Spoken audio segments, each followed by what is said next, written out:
अस्सलाम वालेकुम रहमतुल्लाह। लो जनाब, इस टाइम हल्लड़ के भमार दे विच मौजूद हाँ ते इत्थे साडे भाई मिस्त्री ताज मौजूद ने ते यह उन्हां दा दुकान है।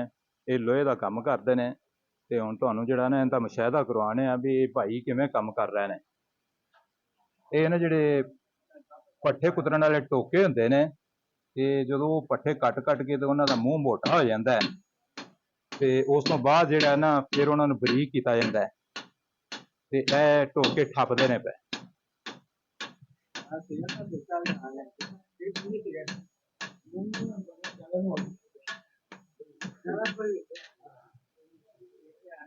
ਇਹ ਇਸ ਤਰ੍ਹਾਂ ਜਿਹੜਾ ਹੈ ਨਾ, ਇੱਥੇ ਪਹਿਲੋਂ ਅੱਗ ਬਾਲਦੇ ਨੇ, ਇਹ ਦੁਕਾਨ ਇਹਨੂੰ ਆਖਿਆ ਜਾਂਦਾ ਹੈ।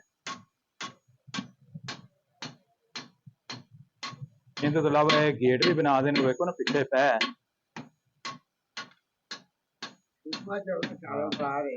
ਹਾਂਜੀ।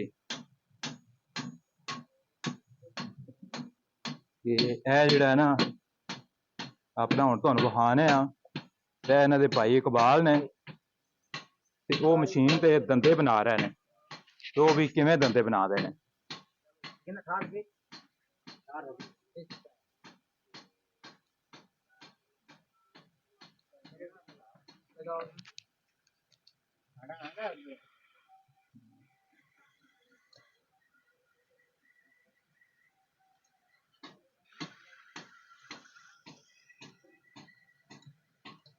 ਇਹ ਦੰਦਿਆਂ ਵਾਲੀ ਮਸ਼ੀਨ ਹੈ ਤੇ ਦਾਤਰੀ ਦੇ ਦੰਦੇ ਬਣਦੇ ਨੇ ਪਏ। ਉਸ ਤੋਂ ਬਾਅਦ ਦਾਤਰੀ ਨਵੀਂ ਹੋ ਜਾਂਦੀ ਬਿਲਕੁਲ।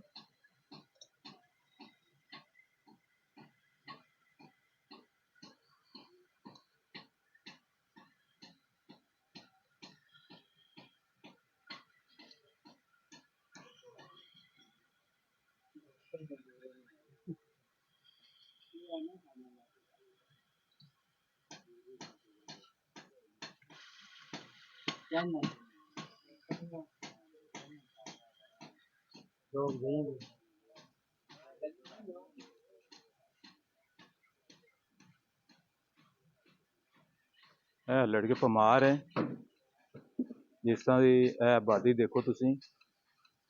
ਇਹ ਜ਼ਿਲ੍ਹਾ ਕਸੂਰ ਸਿਟੀ ਤੋਂ ਤਕਰੀਬਨ ਕੋਈ 70 ਕਿਲੋਮੀਟਰ ਦੂਰ ਹੈ।